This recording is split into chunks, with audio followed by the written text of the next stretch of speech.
Baik, kita mulai ya. Sambil menunggu kawan-kawan yang lain. Bismillahirrahmanirrahim. Assalamualaikum warahmatullahi wabarakatuh. Waalaikumsalam warahmatullahi wabarakatuh.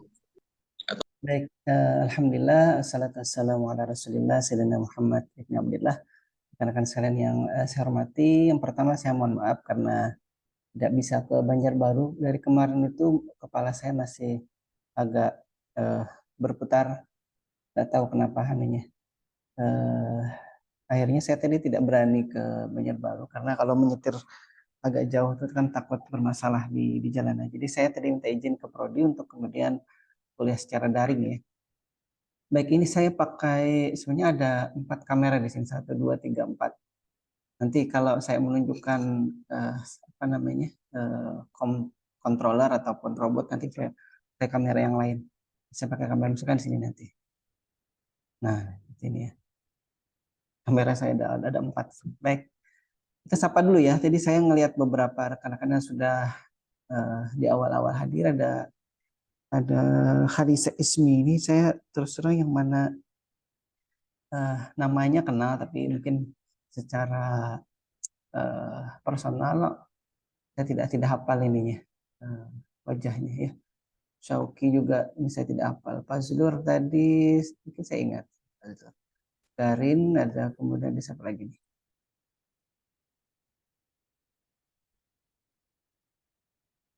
Saya cari yang di sini aja, di partisipan aja ya. Baik, di sini ada Ripnel, kemudian Wahyu Asidik, ada Pak Ik tadi, Chandra tadi saya lihat juga, Yosua tadi sudah di awal masuk, Yandi, kemudian Garin, ini Pak Zulur, kemudian Ihsan. Ihsan ini yang konsultasi PKL ke saya bukan? Ihsan? Halo Ihsan? Hah? Ihsan Jamil nggak Pak? Hah? Ihsan ini yang konsultasi PKL bukan? Bukan, Ya? bukan, Pak. Bukan, Pak. Bukan, Pak. Iya, namanya aja sama Ihsan ya, mohon maaf. Iya, Pak. Apa, Pak? Baik, ada tadi si Syauki dan juga si Khalisa Ismi. Ya. Baik, sambil menunggu kawan-kawan yang lain, harusnya ada Rafif dan kawan-kawan ya, ada Rizky juga.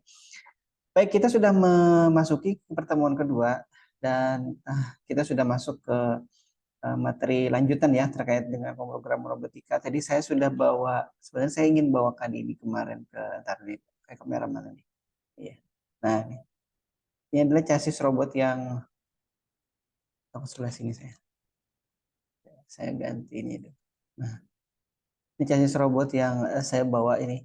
Ini yang udah tahun kapan itu ya digunakan di SMEK Banjarbaru nih. Tapi habis itu saya akan mintakan lagi aja nanti di semester ini. Karena ini kan barang lama ini. Saya belum tes apakah berfungsi apa tidak. Di sini ada 2 motor ini ya. Ada 2 motor Tamiya di sini nih. Bentar, seharusnya saya pin aja nih. Nanti kita akan bahas lebih lanjut ya. Kita akan lihat dulu di sini materinya ya. Baik, sebelumnya kita sudah mencoba melihat terkait dengan jenis-jenis robot ya, sudah kita coba amati di pertemuan sebelumnya, kemudian kita juga sudah coba telusuri di literatur yang ada, dan kemarin sudah banyak sekali ya robot yang sudah kita coba bahas sama-sama dan kita coba diskusikan. Saya kira kawan-kawan itu kalau nanti berkenan ya, bisa dilihat ada nanti pameran robot yang terbaru itu di Cina tahun 2023 ini. Nah, bentar, tadi namanya apa ya? Bisa share ke sini enggak nih? Sebentar, yang ini ada tadi. Nanti saya carikan dulu ya. Kalau saya stop share screen-nya dulu. Ini ada tadi.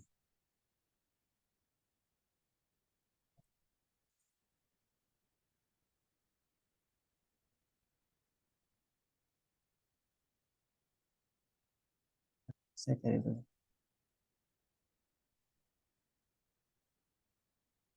Saya sendirikan. Tutup yang jangan. Kayaknya ketutup nih. Tidak ketutup tidak sengaja. Jadi ada pameran robotika terbaru di Cina ya. Nanti kawan-kawan bisa bisa lihat di situ terkait dengan teknologi yang terbaru ya. Baik, saya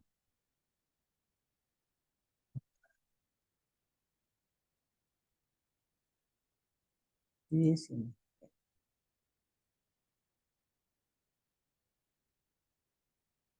Belum share screen ya? Share screen.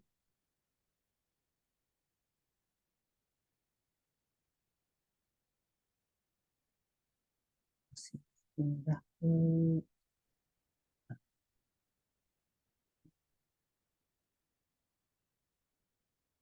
sini tadi ya.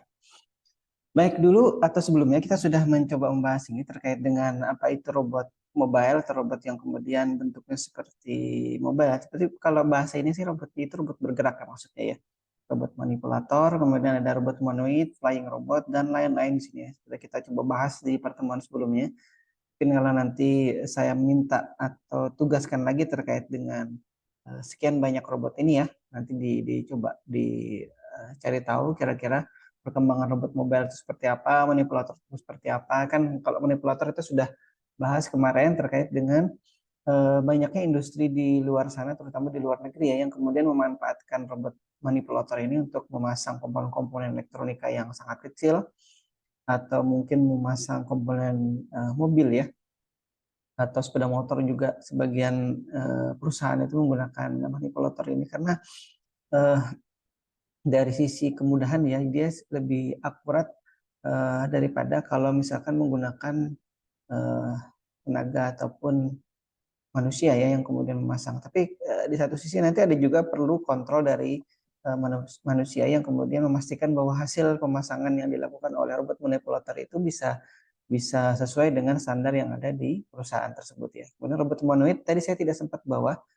karena saya menggunakan sepeda motor, jadi kalau saya masukkan di sepeda motor itu agak ringkih juga ya. Tadi saya mencari boxnya tidak ketemu, nanti saya coba carikan. Mudah-mudahan kalau insya Allah hanya umur minggu depan itu kita bisa lihat ya, saya bawakan untuk kawan-kawan bisa lihat dulu. Paling tidak nanti bisa memastikan bahwa apa yang saya sampaikan itu ada ininya ya, ada barangnya. Baik, terkait dengan flying robot, saya kira saya juga punya drone, tapi memang kalau drone itu harusnya kita bisa sebut robot kalau dia nanti bisa bergerak secara otonom ya. Tapi bisa jadi kalau memang uh, drone yang kita masih kendalikan secara manual itu juga bisa disebut sebagai flying robot ya, tidak apa-apa, tidak masalah juga ya. Artinya tergantung dari konteks di mana dia nanti digunakan seperti itu ya.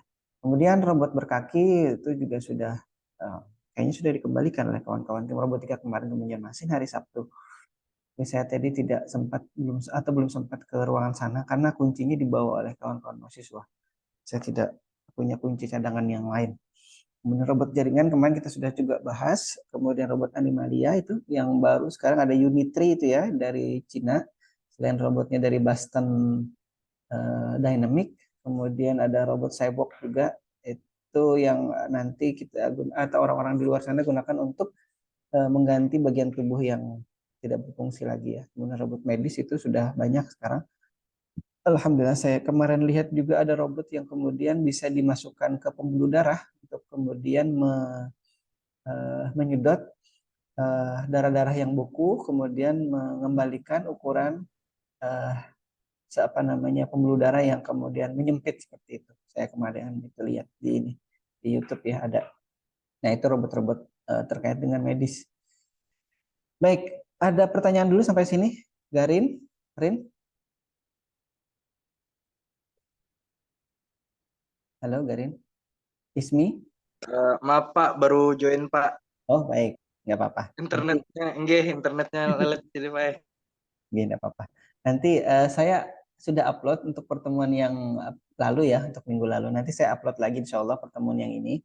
Untuk kemudian kawan-kawan mungkin yang sedikit terlambat untuk apa namanya join itu bisa melihat kembali dari hasil rekaman yang saya unggah ya. Ismi, mikrofonnya tidak bisa dihidupkan. Ismi menjawab lewat chat ya. Yes, oh baik, nggak apa-apa Ismi.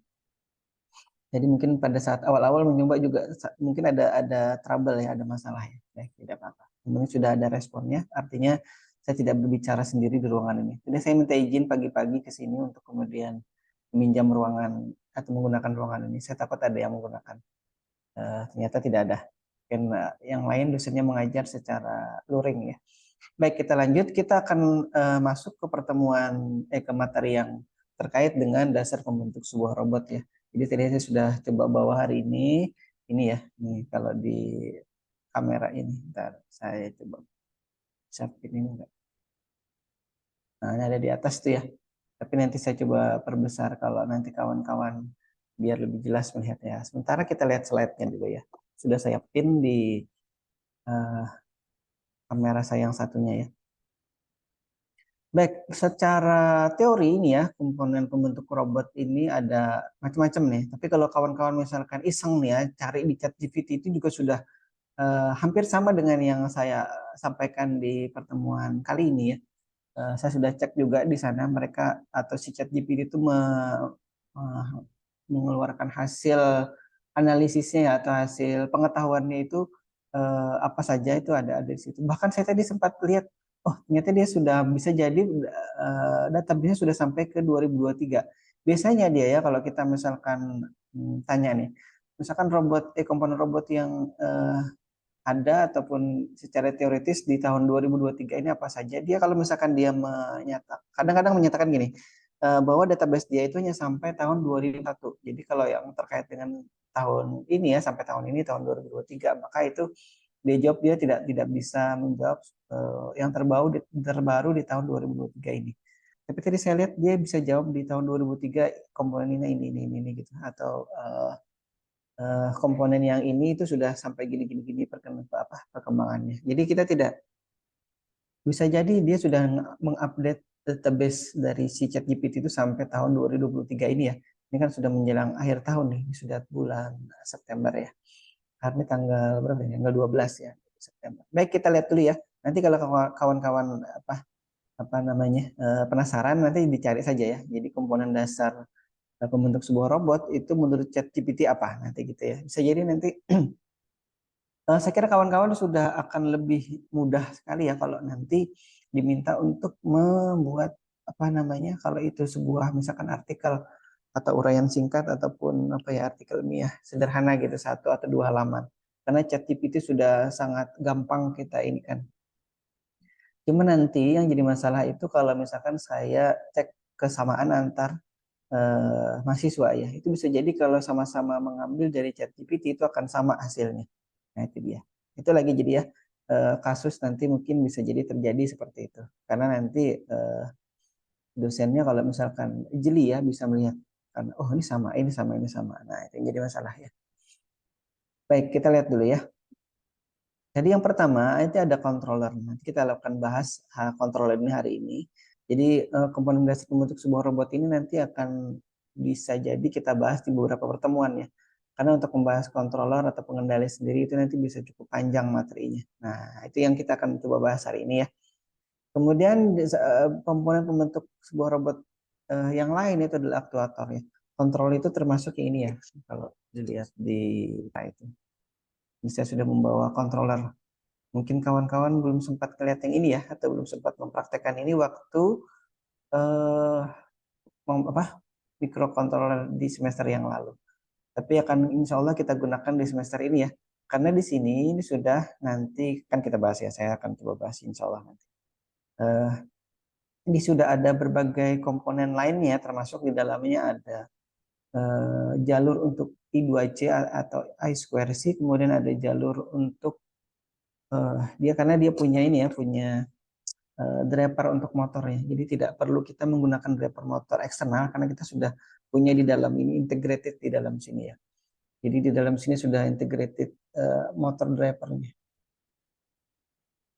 Ternyata beda ya hijaunya antara kamera saya yang ini yang ada di handphone ini, ada tangan saya ini kamera handphone ini, dengan hijau yang ada di kamera sini. Ya, ini kameranya Logitech B apa nih? 945 ini kamera mahal ini, kameranya kampus ini. Ini kan background di saya ini sebenarnya warnanya hijau. Kalau dilihat secara langsung ya dengan mata kita itu lebih natural warna yang dari kamera handphone sih daripada kamera yang sini. Ini kameranya kan seperti hijau tua ya. Ada nih. Padahal kamera yang aslinya hijaunya hijau muda. Ya, bukan muda tapi agak terang gitu maksudnya, bukan hijau muda ya. Baik, itu tadi terkait dengan itu, nanti harusnya terkait dengan sensor ya, tapi kita tidak membahas sensor hari ini dulu. Kita akan lewati. Kemudian aktuator ya, aktuator itu sebenarnya dia ya kalau di kemarin itu kita contohkan dia ada motor di sini ya, ada motor.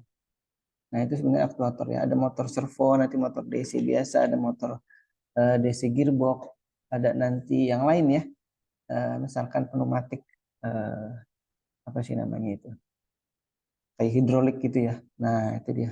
Kalau di mobil ekskavator itu aktuatornya berupa itu tadi apa namanya pneumatik saya hidrolik, ada hidrolik kalau yang menggunakan oli itu hidrolik ya. Kalau yang menggunakan angin ataupun tekanan udara itu namanya pneumatik. Nah nanti kita akan bahas saja. Baik, kita lanjut dulu. Ada sensor, kemudian sensor macam-macam ya. Ada sensor cahaya, misalkan ada sensor kelembapan atau suhu, kemudian ada sensor yang lain-lain macam-macam ya. Nah, ada sensor tekanan misalkan. Nah, kalau mungkin ada yang pernah di mobil ya, kemudian kalau misalkan kita tidak memasang sabuk pengaman, maka dia akan mengeluarkan alarm gitu ya, atau informasi terkait bahwa kita belum menggunakan sabuk pengaman. Nah, itu di kursi mobilnya itu sudah dipasangnya sensor tekanan ya, atau sensor berat. Jadi kalau misalkan yang duduk itu orang dewasa, maka harus menggunakan sabuk pengaman. Saya pernah amati kalau anak saya yang umur 5 tahun, itu beratnya sekitar 15 kilo atau 16 kilo, dia tidak akan membunyikan alarm. Jadi alarm tidak akan bunyi kalau dia duduk di situ. Karena apa? Karena memang beratnya mungkin masih kurang dari 20 kilo ya. Kalau misalkan lebih dari 20, itu bisa dianggap ini. Nah, itu mungkin bisa koreksi ya. Dikoreksi oleh kawan-kawan. Nanti besok kalau membuat kursi yang ada di mobil, walaupun itu anak kecil yang duduk di atasnya, maka sabuk pengaman alertnya atau pengingat bahwa sabuk pengamannya belum dipasang itu harus juga tetap diaktifkan. Ya, seperti itu. Nah, itu sensor ya. Nanti banyak sensor yang akan kita bahas. Kemudian chassis ini yang saya bawa ini, chassis ini. Chassis robot roda 4, tapi dia namanya apa ya? Four wheel drive ini, 4WD nih. Kalau dulu di Tamiya itu kan dia kan jalan di ban depan ya, ban belakang ya 2. Kemudian kalau dikasih penghubung nih, apa istilahnya ya, itu ya saya lupa namanya, hub ya istilahnya ya, dari roda belakang ke roda depan, maka roda depannya juga ikut bergerak dua-duanya. Nah kalau ini beda ini dia punya, nanti kita bahas ya, nanti ada dua penghubung antara roda sebelah kanan dan sebelah kiri. Jadi dia yang bergerak roda belakang kanan dan roda belakang kiri. Jadi antara sebelah kanan sebelah kiri itu dipisah ini pergerakannya ini. Jadi ada dua motor nih yang saya tunjuk nih, dua motor, ada gearnya juga yang ke kanan dan ke kiri. Baik, itu chassis ya. Kemudian ada komponen elektronik lainnya. Jadi komponen elektronik lainnya itu banyak ya sekali kalau kita lihat di sini ya. Ada macam-macam di sini, ada regulator tegangan, kemudian ada di sini ada chip untuk bukan chip ya, komponen elektronik lainnya untuk kemudian keperluan dari osilatornya atau clockingnya ya. Ada komponen lain-lainnya macam-macam di sini. Ya, kita tidak bahas terlalu detail ya. Ada tombol juga di sini. Kalau kita semester lalu belajar terkait dengan microcontroller itu kan ada komponen-komponen yang lain yang kita hubungkan ya, termasuk LED atau LCD nantinya ya. Nah, itu komponen elektronik lainnya yang kemudian kita sebut sebagai komponen elektronik tambahan. Dan ada komponen mekaniknya. Nah, ini tadi. Jadi di chassis ini ada komponen mekanik lainnya, ada roda, ada kemudian gearbox-nya ya, yang kemudian menghubungkan antara roda depan roda belakang di situ.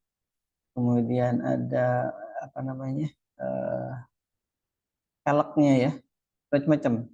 Jadi selain chassis ini ada komponen lain, mekanik lainnya yang kemudian nanti itu juga berfungsi untuk melengkapi sebuah robot ya. Nah, sementara itu ya. Jadi kalau di ChatGPT itu dia bisa menampilkan juga dasar komponen pembentuk sebuah robot itu selain ini ya, selain yang ada di slide ini. Nah, kalau tidak salah itu ada juga dia sebutkan perangkat lunak untuk pengendalinya. Jadi kita memang tidak sebutkan di sini ya, maksud saya kalau kita menyebut atau menyebutkan salah satu komponen pembentuk robot itu adalah pengendali atau controller, maka include di dalamnya itu adalah si ininya ya. Saya pindah kamera dulu nih. Pindah kamera ke sini. Nah ya, nih, ini si controller. Maka sebenarnya kita juga memasukkan di dalamnya adalah software atau perangkat lunak ya. Ini kan kita membuatnya atau memprogramnya menggunakan Arduino IDE ya. Jadi ini Arduino board yang disebut Arduino Dagu, tapi kalau di Arduino IDE-nya atau di program atau di softwarenya, maka kita nanti menemukannya dengan nama Desemila Demilanov, bukan Arduino Dagu seperti yang tertulis di papan ini ya. Papan ini ditulisnya Arduino Desemila Demilanov. Tapi kalau di nanti apa namanya di Arduino IDE-nya itu beda-beda nama. Jadi entah kenapa dia di Arduino IDE-nya itu menggunakan Desemila ya. Dari dulu nih tahun 2012 ya, sudah lama sekali, sudah 11 tahun. Ini kalau di sini tulisannya ya, Oktober 2012, mungkin kawan-kawan bisa lihat. Sini punyanya Lab Digital, SMIC Banjarbaru. Sudah cukup lama ini umurnya nih, ya. Baik, itu tadi si controller. Jadi kalau di ChatGPT dia menyebutkan selain yang ada di 6 ini ya, dia menyebutkan ada lagi perangkat lunak untuk pengendalinya atau si controllernya. Tadi software yang kita kemudian tadi gunakan adalah bahasa C ya, kita pakai toolsnya Arduino IDE, kemudian kita upload ke sini ya, ke sini tadi, ke microcontrollernya. Kemudian ada lagi dia sebut nanti perangkat lunak yang lain ya, yang untuk misalkan sensornya atau penginderanya itu nanti dia menggunakan software yang khusus biasanya ya. Ada misalkan kalau dia menggunakan kamera Pixie atau Pixie Cameo Cam itu kan dia punya software sendiri nanti untuk kemudian kita hubungkan ke microcontrollernya, atau dia nanti menggunakan software-software yang tambahan ya.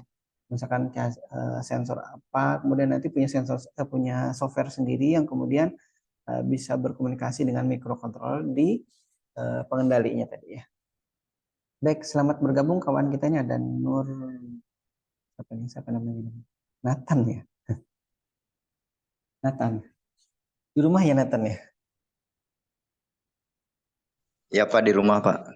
Baik, selamat bergabung. Nanti saya sudah sampaikan ke kawan-kawan yang lain juga, kalau yang kebetulan sedikit terlambat untuk bergabung, nanti bisa dilihat lagi rekaman dari kuliah ini ya. Saya nanti upload lagi ke channel YouTube-nya untuk jadi dokumentasi kawan-kawan. Siapa tahu ada yang kemudian, aduh saya ketinggalan tadi materinya apa ya. Bisa dilihat di situ. Baik, kita lanjut dulu ya. Ada pertanyaan dulu sampai sini? Hendra? Ada Hendra, ada Chandra ya. Hendra nih yang mana nih?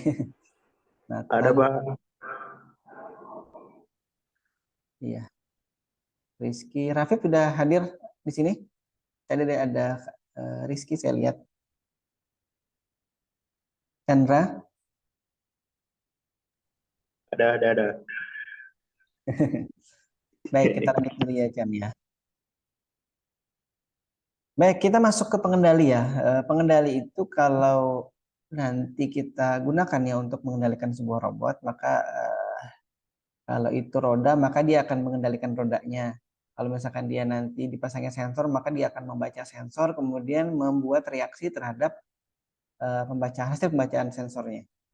Nah, saya pindah kamera lagi. Kamera ini belum. Biar ada variasinya ya. Nah, saya sekarang pakai kamera depan. Jadi biar rekan-rekan percaya nih kalau tadi saya bilang saya menggunakan 4 kamera hari ini. Kamera handphone 1, kamera di laptop ini ada 2, eksternal kameranya ada 2. Kamera di laptop 1, kamera eksternalnya ada 2. Ini saya menggunakan kamera dari laptopnya ya. Warnanya juga sama nih, berubah nih. Beda ya dengan yang sekarang saya pin di atas itu. Ini kameranya dari handphone itu lebih real, lebih natural bahasa ininya, bahasa orang image processing atau bahasa fotografer.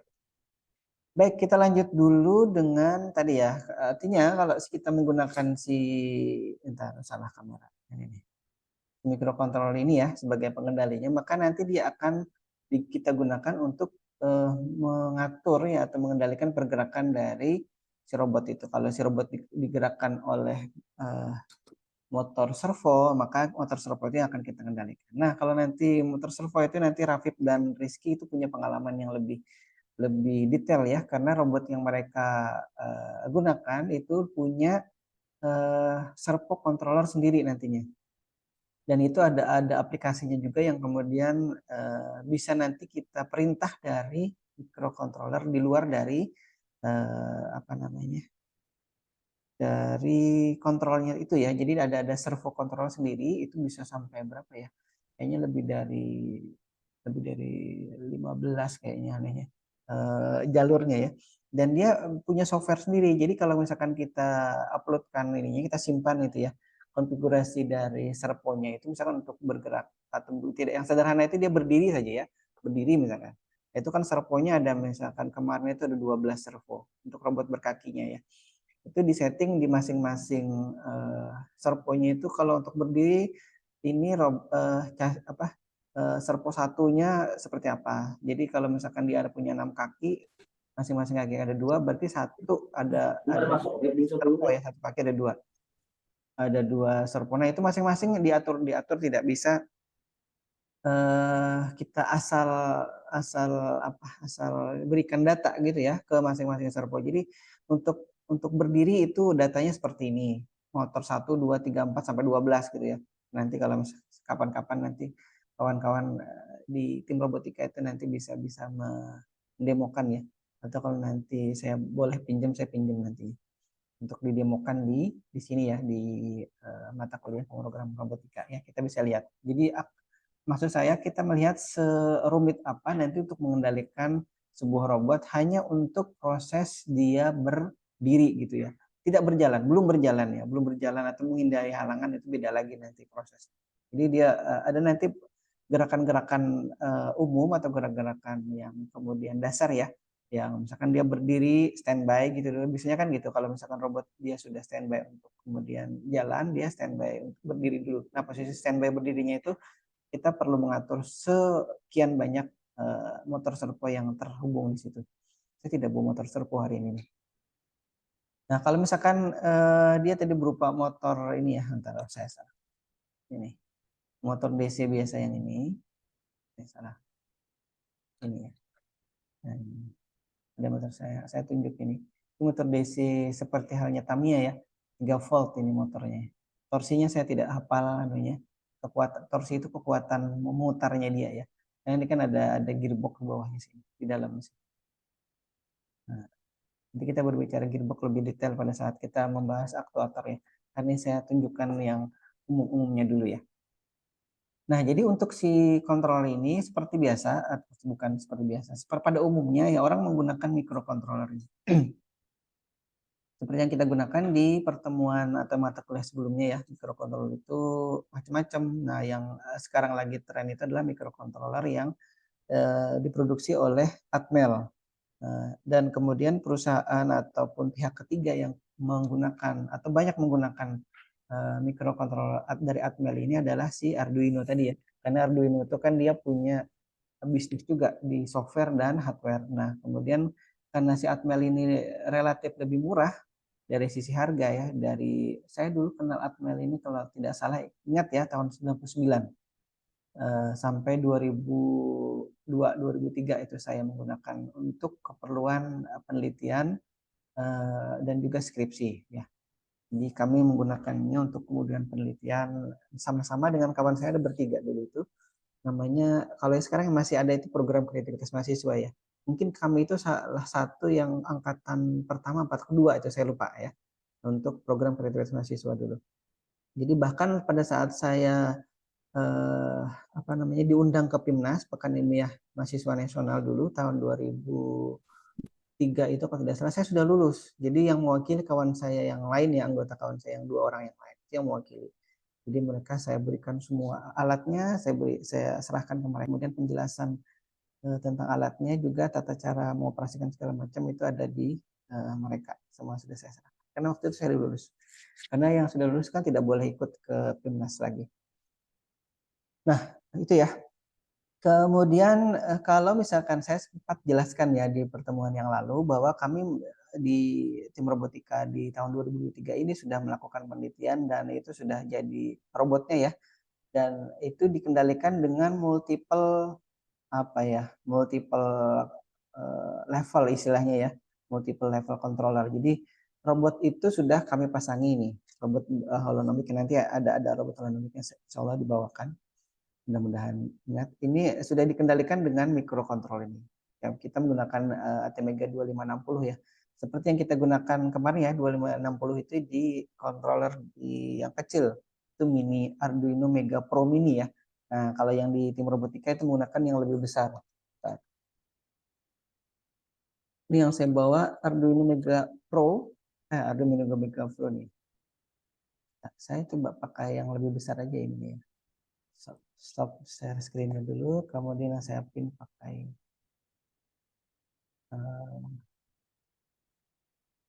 gimana nih supaya ini diperbesar, itu gimana caranya?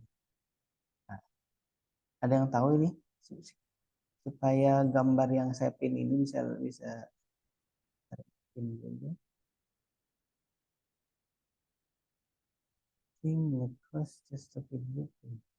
Nah, ini ya. Oh, diulangi pinnya, Pak. Ini sudah saya perbesar. Ini yang mirip yang digunakan di tim robotika. Kita menggunakan Arduino Mega. Gambarnya nggak kabur, nggak fokus. Itu berganti ke sini dulu. Ini saya ganti sini. Saya pin. Nah,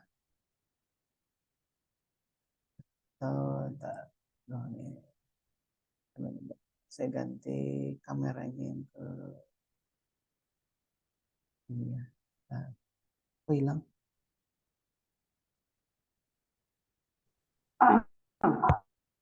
Nah, saya ganti kameranya ke sini. Nah, mudah-mudahan lebih jelas. Oh, belum dipin. Saya pin. Nah, sedikit kamera masih kurang jelas juga ya. Ini kamera 1080. Nah, tapi dia tidak fokus ke ini ya, tidak fokus ke yang saya tunjukkan ke depan. Dia fokusnya ke saya malahan. Ke orang ya. Baik, tidak apa-apa. Ini adalah Arduino Mega 2560, tapi yang sudah ada Wi-Fi-nya. Nah, ini yang saya sampaikan ya. Ini. Mungkin Rapid dan kawan-kawan ya. Jadi kalau yang Rapid dan kawan-kawan gunakan di robot berkakinya itu, saya lupa. Rapid masih ingat nggak Arduino yang digunakan di ini di robot berkakinya? Rapid, Rizky, nah, ada yang ngechat? Enggak.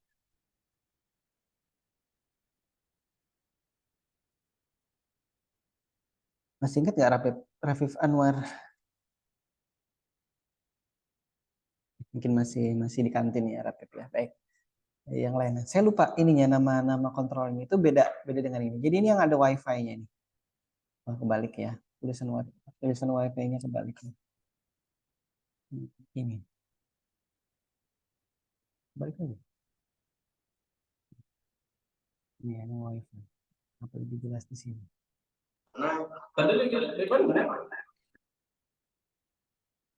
Pin yang sini.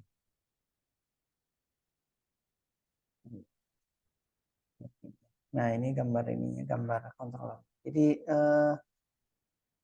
mudah-mudahan alhamdulillah nanti kita akan gunakan yang itu ya, kontrolnya. Tapi kita akan gunakan yang nanti kita minta ke kampus untuk dibelikan kontrol yang baru lagi ya.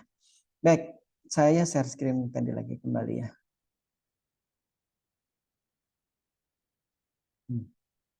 Nah, ini.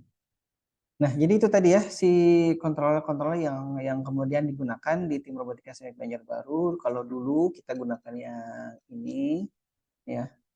Tahun 2011 kita sudah gunakan ini, 2012, 13 sampai 14. Ya, kemudian yang kemarin di tahun 2022 kita sudah gunakan yang model ini Mega 2560. Kayaknya 2015 sudah gunakan 2560. tapi saya tidak mendampingi 2015, kemudian sampai 2000 berapa? 18 kayaknya tidak, ya masih juga pakai yang ini 2560. Kemudian 2022 kita coba yang ada wifi-nya tapi tidak berhasil memprogram hingga saat ini ya. ChatGPT pun tidak sanggup membuatkan program menggunakan yang wifi series ini. Jadi kita gunakan yang non wifi series ya untuk kemudian kita pakai di beberapa robot kita yang ada sekarang. Baik, kemudian saya sampaikan di pertemuan yang lalu kita menggunakan ini untuk controllernya ya, yang mirip ini ya 2560. Kemudian di atasnya lagi kita gunakan laptop untuk kemudian mengendalikan atau mengirimkan data ke sini. Jadi yang ada di dalam microcontroller ini kita sebut sebagai slave controllernya. Kemudian kita punya master controllernya di laptop. Kemudian dari situ kita gunakan lagi laptop di luar itu untuk kemudian mengendalikannya secara nirkabel. Nah, itu yang makanya ada multi level controller namanya ya. Jadi microcontroller yang berhubungan langsung ini yang berhubungan langsung ke robotnya. Kemudian ada juga laptop yang berhubungan langsung ke microcontroller ini. Kemudian ada lagi nanti yang laptop to laptop controlling ya. Nah, itu yang secara wireless kemarin kita sudah bisa gunakan itu. Laporan penelitiannya masih saya selesaikan karena memang cukup rumit laporan penelitiannya untuk disampaikan nanti ke kampus untuk juga nanti dibuatkan artikel ilmiah biar bisa dibaca oleh orang banyak di luar sana ya, tidak hanya kita di sini. Nah, itu ya kemarin tujuannya untuk membuat laporan penelitian. Baik, kita lihat dulu ya controller yang umum digunakan di robotika itu. Iya, seperti kita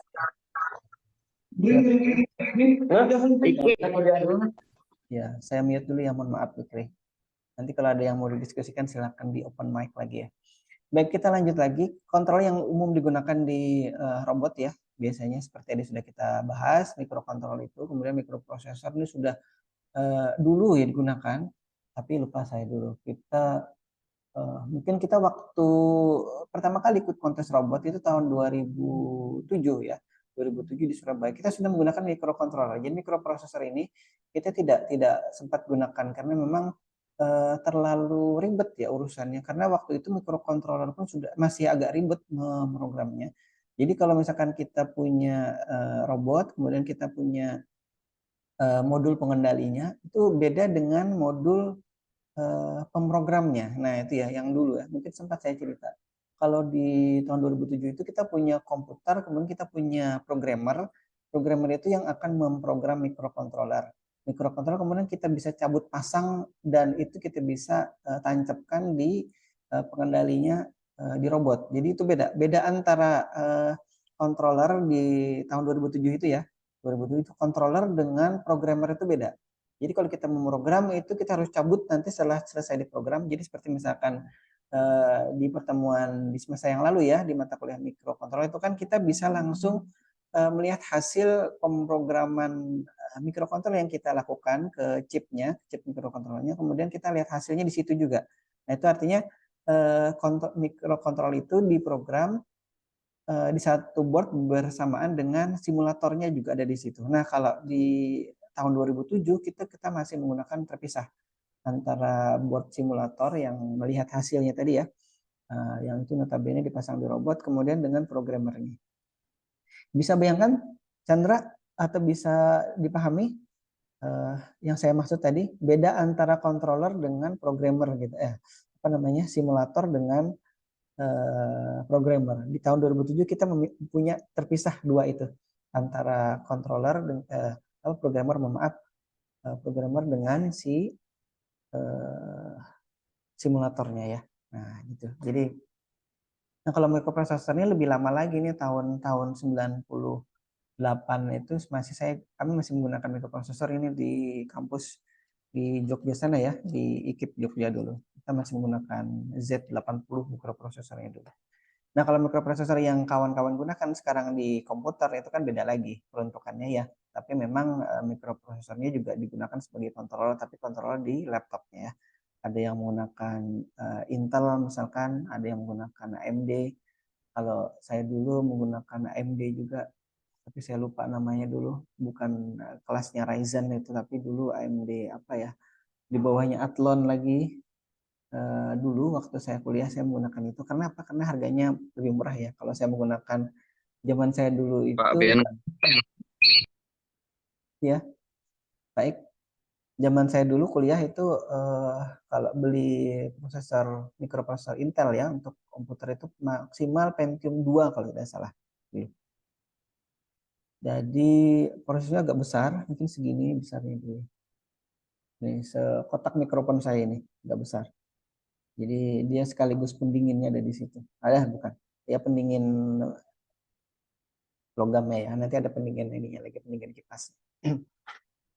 Baik, ada lagi SOC. Ini SOC sistem on chip ya yang sekarang digunakan di komputer kawan-kawan sekalian. Nanti ada juga contohnya di sini di Intel Galileo itu juga sempat kita bahas ini di mata kuliah microcontroller ya. Kemudian ada FPGA ini dan yang lainnya ya. Nanti akan kita bahas. Yang pertama kita akan coba lihat dulu microcontroller lebih dalam. Kita sebenarnya ini mengulang materi dasar dari microcontroller yang kita pelajari selama 1 semester ya di pertemuan semester genap yang lalu. Kemudian intinya mikrokontroler itu biasanya ya ini lebih kecil dari si mikroprosesor. Coba kalau kita amati di chipnya itu di sini nih. Ini mikrokontroler itu hanya sebesar ini. Ini kalau dibandingkan nih chip drivernya nih, yang ini chip driver untuk motor, ini chip mikrokontrolernya itu sebesar ini. Itu hanya sekitar seperempatnya ya, lebih kecil. Nah, kalau sebentar. Ya. Ini drivernya yang ini, mikrokontrolernya itu yang ini, tunjuk. Jadi beda ukuran sekitar kan seperempat, bahkan seperenamnya ya. Nah, kawan-kawan bisa bandingkan ini.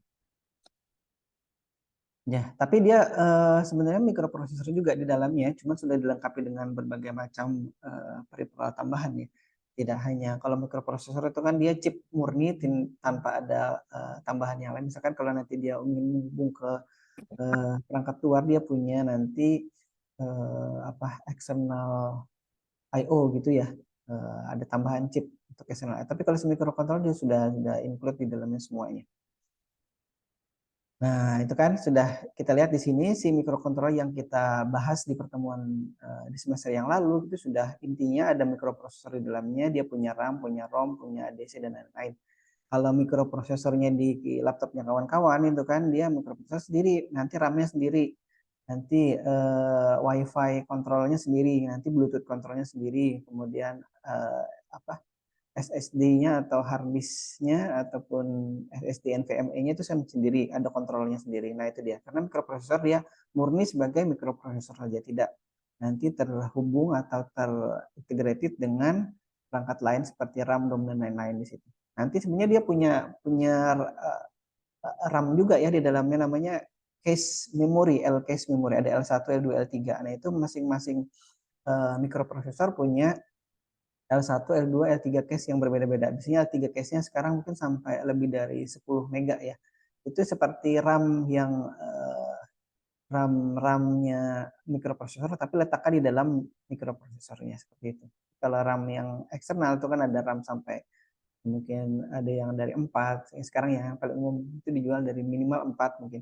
4, 8, 16, 32, bahkan 64. Tapi saya belum pernah ketemu laptop yang sudah di dalamnya itu integrated 64 mega. Mungkin kalau yang 32 itu sudah ada ya. Sudah banyak mungkin yang dijual di pasaran. Tapi kalau 64 itu mungkin kecuali dia upgrade ya. Nah, kalau PC juga itu kan harus di-upgrade secara manual. Kalau dia punya 4 slot, kalau 64 berarti kan 8 kali 4 itu 32 ya. Berarti 16 kali 4 ya. 16 kali 4 keping. Nah, ini Arduino Mega 32 contohnya ya, yang dari mikroprosesor Atmel. Tapi yang kita gunakan nantinya di chip sini ya, di Arduino ini Arduino Mega 168. Nah, yang kita gunakan di mikrokontroler yang kita sudah praktekkan di semester yang lalu itu Arduino Mega 328 dan Arduino Mega 2560. Nah, itu ya yang di mata kuliah mikrokontroler ya. Nah, ya.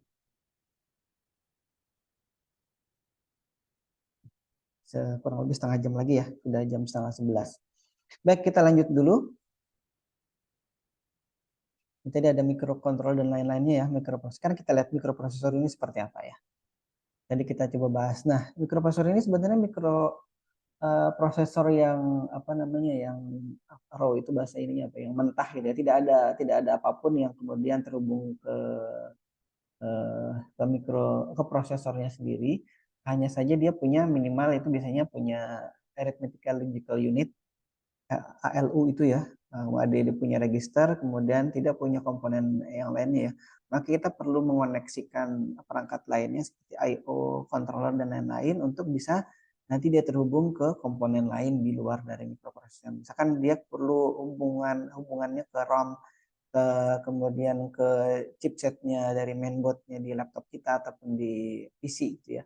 Kemudian dia juga perlu terhubung ke tadi Bluetooth controller, Wi-Fi controller, kemudian ke display controller, kemudian ke keyboard controller. Dia perlu terhubung ke apa lagi namanya, RAM-nya tadi ya.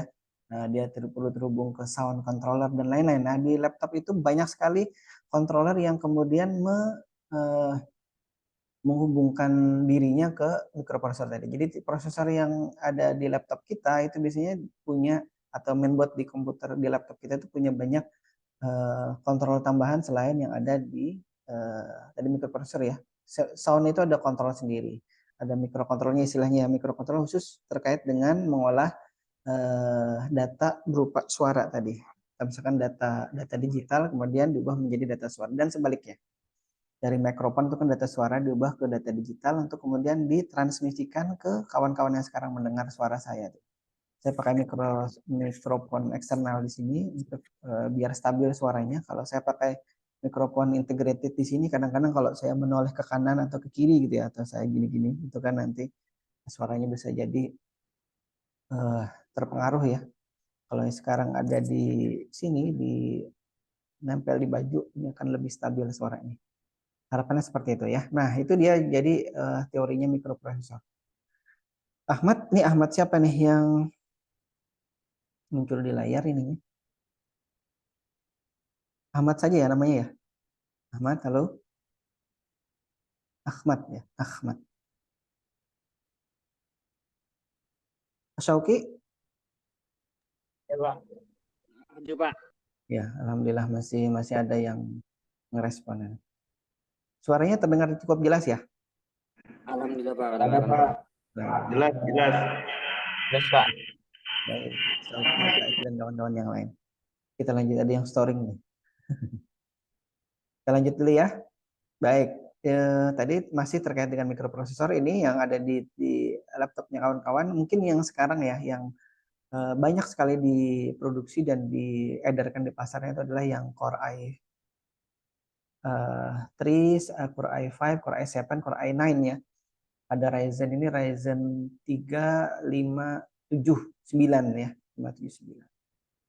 Jadi dia saingan antara dua perusahaan ini, AMD dan Intel ini. Ada lagi perusahaan yang memproduksi yang lainnya ya, saya tidak hafal. Untuk yang lain, kalau SoC itu kan nanti macam-macam. Baik, kita lanjut lagi.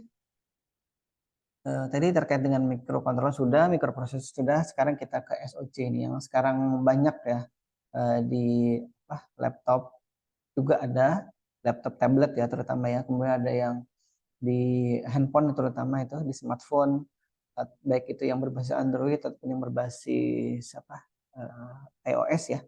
Itu ada apa namanya, Bionic ya kalau tidak salah ya namanya ya. Bionic berapa sekarang?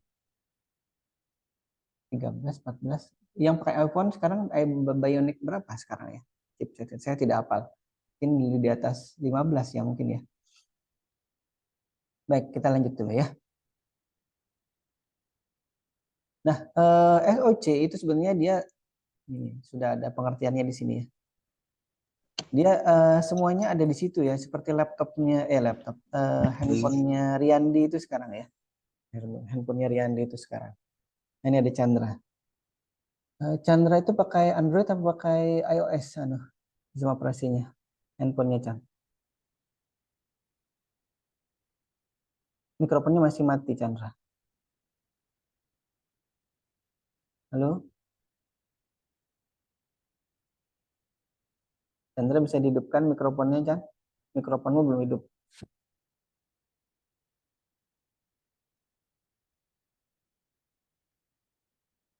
Saya tidak bisa meng-unmute ya. Kalau mute bisa, tapi meng-unmute. Oke, sudah hidup Chandra. Chandra pakai Pak. Android ya? Android, Pak. Android berapa? Pun, Pak. Android berapa versinya? Kayaknya versi 8, Pak. Nah, versi 8. Kok anu sekali? Jauh sekali ininya, ketinggalannya. Enggak, terus coba nanti dilihat lagi ya di sistem di sistemnya, kemudian about-nya itu di tentangnya ya, tentang teleponnya itu kan ada tulisannya nanti. Sistem Androidnya Android berapa itu? Ya, baik, nanti dilihat lagi ya. Kita lanjut dulu. Nah, sistem on chip itu SoC ya, itu yang dari saya kenal SoC. Istilah SoC ini tahun 2014 ya. Itu saya kuliah di Jogja itu dijelaskan oleh dosennya. Yang sekarang digunakan oleh smartphone kita itu adalah namanya SoC. Oh, itu. Apa itu SoC dijelaskan panjang lebar juga. Materinya juga berbahasa Inggris ya. Karena memang di UGM itu ya ada mahasiswa-mahasiswa yang juga kelas dari luar negeri ya, kelas internasional gitu. Jadi kadang dosennya mengajarnya pakai bahasa Inggris. Materinya juga semuanya berbahasa Inggris. Kalau tugas juga kadang-kadang disuruh menulisnya dalam bentuk bahasa Inggris seperti itu ya. Nah, kalau di kelas-kelas internasional di kampus di UGM situ, mereka kalau berbicara atau sama lain dengan kawannya itu berbahasa Inggris. Nggak boleh pakai bahasa Indonesia, walaupun orang Indonesia. Nah, apalagi dengan orang asing dari luar negeri gitu ya. Saya kadang sering kadang-kadang memperhatikan mereka berbicara itu. Lancar mereka berbicara bahasa Inggris. Termasuk juga kawan kami dulu ya di UGM itu juga ada beberapa yang dari luar. Saya ingat saya dari Libya, ada dari Afrika, itu dari mana? Dari Sudan atau dari mana itu ada. Nah, itu. Ya, termasuk kalau mereka mengajak kami berbicara juga ya otomatis berbahasa Inggris ya. Baik, kita lihat lagi ya. Jadi intinya dia adalah sebuah komputer yang mini itu ya, yang kemudian dimasukkan atau diintegrasikan dalam sebuah chip yang kemudian digunakan untuk keperluan tertentu ya. Jadi dia sudah integrated di dalamnya itu ada ya, kalau RAM-nya biasanya bisa di-upgrade, kemudian ROM-nya terutama di situ sudah integrated di situ ya.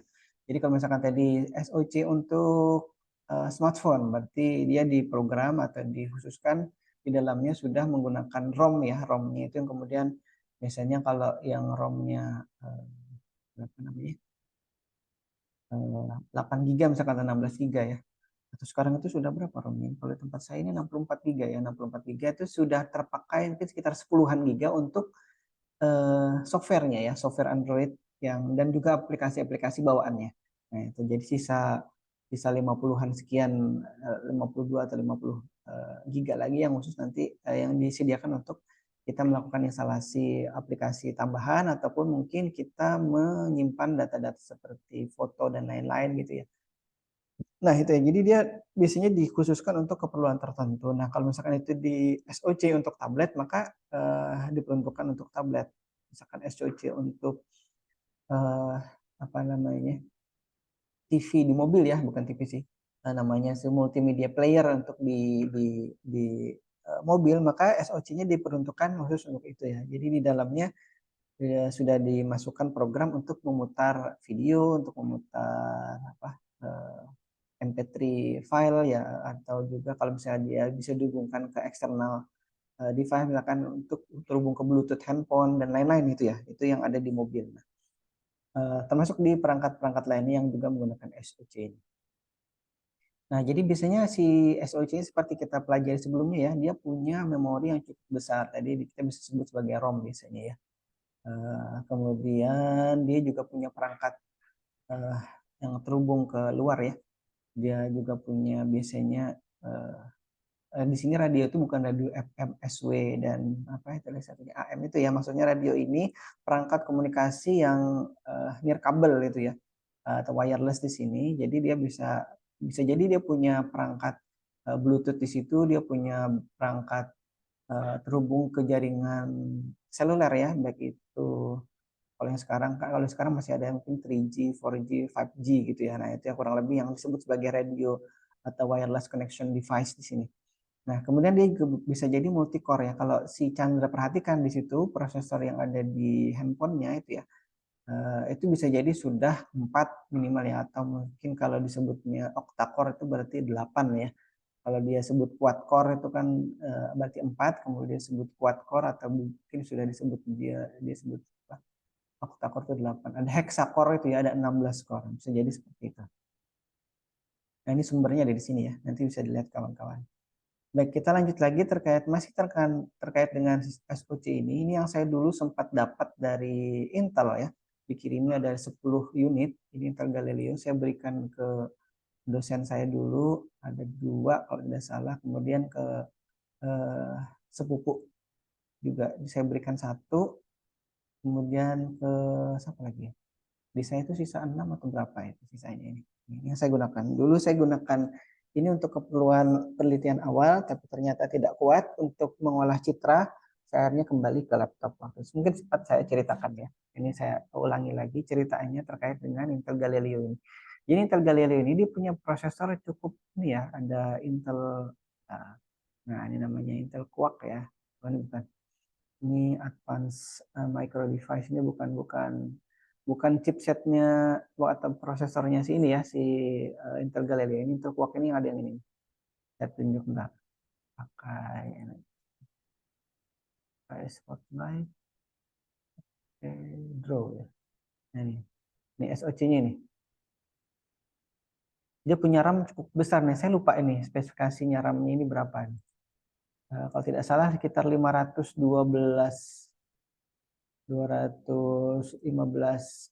MB ya, megabyte ini. Cukup besar ya, setengah giga. Nah, kalau apa namanya di ini ya di mikroprosesor mikrokontroler kita yang kita gunakan kemarin itu kalau tidak salah sekitar 1 atau berapa mega ya, saya lupa. Nanti kita lihat lebih detailnya lagi ya terkait dengan mikrokontroler yang kita gunakan. Nanti kita akan gunakan yang 168 ya, atau mega 168. Baik, ini tadi SoC yang terkait dengan Intel Galileo ya, kita lihat. Kontrol yang lain selain tadi mikrokontroller, kemudian mikroprosesor dan juga SoC, kita punya FPGA ini. Maksud saya kita tidak punya secara ini ya. Maksudnya secara teoritis itu ada FPGA ini.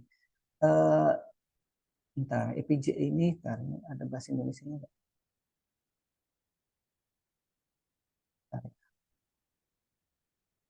Nah, bahasa Indonesia kurang lebih seperti ini. Saya turunkan ke bawah dulu. Dia sama seperti sebenarnya chip, sama seperti Arduino gitu ya. Jadi dia berupa papan integrated seperti ini. Ada chipnya juga di situ di dalamnya, chip FPGA-nya. Jadi dia punya seperti ini. Dan kalau yang kawan-kawan sudah pernah belajar terkait dengan sistem digital ya, itu kan ada gerbang-gerbang logika. Nah, gerbang-gerbang logika itu yang kemudian ada di dalam FPGA ini. Nah, jadi kalau misalkan kita lihat di sini ya. Tadi kita coba kembali. Jadi dia sebuah IC atau chip yang kemudian dikonfigurasi untuk bisa diprogram ulang oleh penggunanya. Nah, itu ya. Membuat chip yang kemudian bisa diprogram ulang oleh penggunanya secara secara mandiri seperti itu. Jadi kalau si mikrokontroler itu kan diprogram dengan membuat program berbasis bahasa C ataupun Python ataupun yang lain gitu ya. Nah, ini nanti yang kita utak-atik ini sebenarnya hardware-nya ya. Konfigurasi hardware di dalam chip itu yang kemudian kita gonta-ganti ininya, konfigurasinya. Jadi dia menggunakan ini ya, HDL ini. Namanya Hardware Description Language. Jadi seperti kalau di perangkat lainnya itu ada namanya PLC ya. Nah, PLC, tapi kita tidak bahas PLC karena yang umum digunakan di robot adalah tadi mikrokontroler, kemudian mikroprosesor dan juga FPGA ini. Tapi saya secara langsung atau secara praktis belum pernah melihat FPGA ini digunakan sebagai kontrol robot ya. Hanya melihat ini adalah boardnya dulu waktu kuliah itu disampaikan atau diperlihatkan, ini board FPGA yang sekarang kampus UGM punya gitu ya. Mereka punya banyak jenisnya, tapi tidak salah yang terbaru mereka juga waktu itu punya tahun 2014-2015 itu. Tapi saya karena memang tidak perlu untuk di penelitian ataupun di tim robotika ya, jadi akhirnya kami tidak menggunakan FPGA ini. Memang harus belajar lebih ini lagi ya, lebih detail lagi terkait dengan HDL-nya, karena bahasanya beda dengan tidak menggunakan bahasa C, tidak menggunakan bahasa apa namanya, assembly seperti yang lama-lama itu ya, beda lagi dia ini. Saya belum pernah juga belajar, jadi saya tidak bisa menggambarkan seperti apa secara detail terkait dengan HDL tadi. Itu dia. Nanti kawan-kawan bisa cari di Google ataupun di ChatGPT contoh FPGA yang menggunakan HDL gitu ya. Jadi FPGA yang menggunakan HDL itu contohnya seperti apa.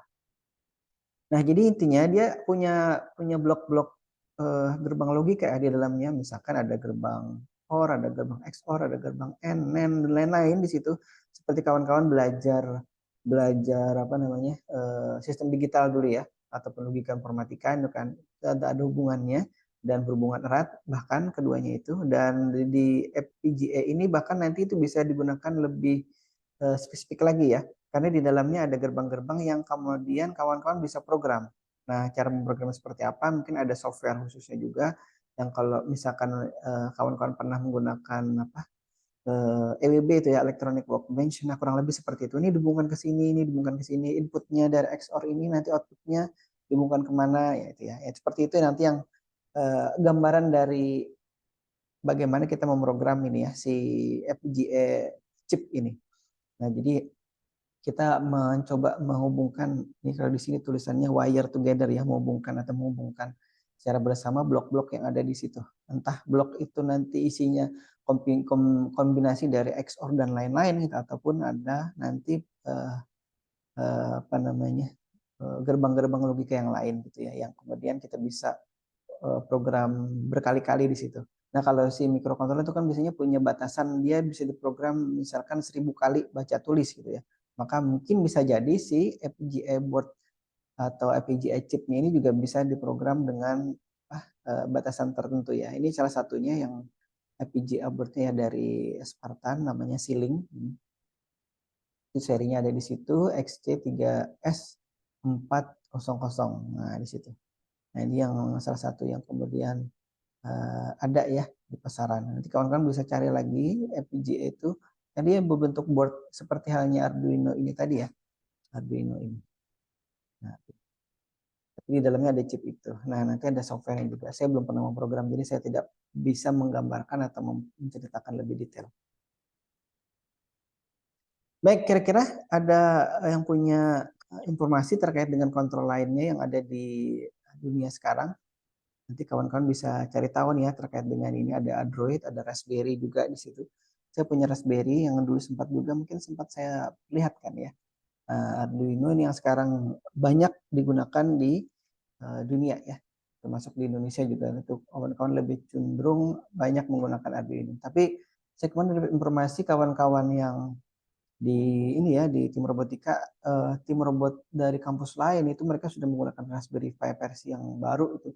Kan ada Raspberry Pi yang versi light atau versi apa ya, versi minimalisnya lah istilahnya. Tapi dia sudah berfungsi lebih powerful daripada si microcontroller seperti itu. Nah, nanti tergantung ya. Nanti ada juga microcontroller yang kemudian bisa digunakan dengan beban kerja lebih ini, seperti tadi saya tanyakan ke Rafif dan kawan-kawan itu, saya lupa namanya, yang di kontrol robot beroda yang mereka gunakan di 2 tahun terakhir ya, 2022 dan 2023. Itu beda ininya, beda microcontrollernya, sudah lumayan berat itu beban kerja yang bisa dibebankan ke microcontrollernya. Baik, sampai situ dulu. Mungkin ada pertanyaan ataupun ada diskusi, silahkan disampaikan. Kita sampai jam 11 ya. Waktu kita mungkin kurang lebih sekitar 10 menitan lagi. Kalau ada yang mau disampaikan, kira-kira kawan-kawan bisa, atau ada yang ditanyakan terkait dengan materi yang sudah disampaikan tadi ya, terkait dengan kontrol atau pengendali. Nanti kita akan bahas terkait dengan apa itu aktuator, lebih detail lagi ya. Saya mungkin akan bawakan contoh-contoh aktuatornya, kemudian sensornya, kemudian nanti kita akan bahas juga terkait dengan komponen elektronik lainnya ataupun komponen mekanis yang akan kita gunakan. Nanti juga sambil jalan, sambil saya masih mencoba menyusun dan mengusulkan ke kampus terkait dengan komponen untuk kita bisa praktekkan ya di mata kuliah ini. Baik, ada yang mau disampaikan? Chandra? Rafif? Sauki? Oke. Ya Pak, Ada pertanyaan nggak, Ki? aman aja Pak. Aman, baik. Baik, saya kira itu dulu ya. Saya mohon maaf tidak menghabiskan sampai jam 11. Ini tadi saya habis minum obat lagi pagi. Karena masih terasa pusing kepala saya ini. Mungkin mohon maaf kalau berbicaranya sedikit belibet ya kadang-kadang. Karena memang keseimbangannya masih belum pulih secara maksimal atau 100% ya. Baik, saya kira itu dulu. Terima kasih sudah hadir, sudah bergabung di Zoom kali ini. Tadi Joshua sudah juga saya tanya, Joshua kawan-kawan yang mana baru keluar dari kelas yang pagi Pak, saya bilang seperti itu ya. Jadi saya mohon maaf juga karena tidak bisa ke Banjarbaru hari ini, dan sekali lagi mohon maaf kalau ada mungkin kata-kata yang belibet atau kurang jelas atau materi yang mungkin masih belum bisa dipahami secara detail. Nanti saya minta tolong kalau kawan-kawan untuk sambil memantau di ini ya di LMS. Mungkin saya lupa mengupload. Saya kira belum saya upload ini yang kemarin juga. Karena saya sudah masuk LMS-nya karena ada hal lain, lupa lagi saya mengupload materinya. Jadi tolong diingatkan lagi kalau nanti saya tidak sempat mengupload ke LMS ya atau ke e-learning. Baik, saya kira itu dulu. Terima kasih dan sekali lagi mohon maaf. Wabillahi taufiq hidayah. Assalamualaikum warahmatullahi wabarakatuh. Sampai ketemu lagi, mudah-mudahan sehat walafiat, panjang umur ya. Minggu depan kita ketemu lagi secara offline insya Allah ya. Baik, sampai ketemu lagi. Saya mohon izin untuk menutup karena Zoom-nya akan dipakai oleh kelas yang lainnya ya. Iya, Pak. Oke, Pak. Terima kasih banyak, Pak. Terima kasih, Pak. Terima kasih. Iki ingin bertanya, Iki, Pak. Iya, nanti di WA aja pertanyaannya ya, karena waktunya sudah habis ini, sudah tutup.